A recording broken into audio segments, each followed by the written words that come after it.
ஏன் நாம் ஆட்சிக்கு வர முடியல?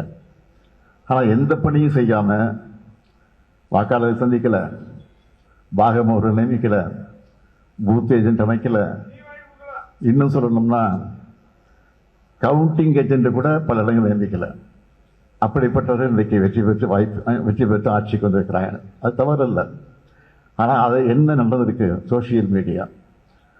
ஆக சோசியல் மீடியா இன்ஸ்டாகிராம் என்று சொல்லக்கூடிய அதை பயன்படுத்தி ரொம்ப சுலபமாக சிறு பிள்ளைகளை, குழந்தைகளை பிரச்சாரம் செய்ய வச்சு அவர்களை அவருடைய பேரன்கள், அவருடைய தாத்தாக்களை, அப்பாக்களை, அம்மாக்களை, அவங்க வீட்டில் இருக்கக்கூடிய பெரியவங்களிடத்தில் அந்த குழந்தைகள் மூலமாக பிரச்சாரங்களை நிறுத்தி ஒரு திட்டமிட்டு பணி நடந்து முடிந்திருக்கு. ஆக அது நம்முடைய கணக்கு தெரியாமல் போய்விட்டது. ஆனால் இனிமேல் நாம் உஷாராக இருந்து அதையும் முறியடிக்கக்கூடிய வகையில் அந்த பணியை நாம் நிறைவேற்றுவதற்கு திட்டங்கள் எல்லாம் தீட்டியிருக்கிறோம்.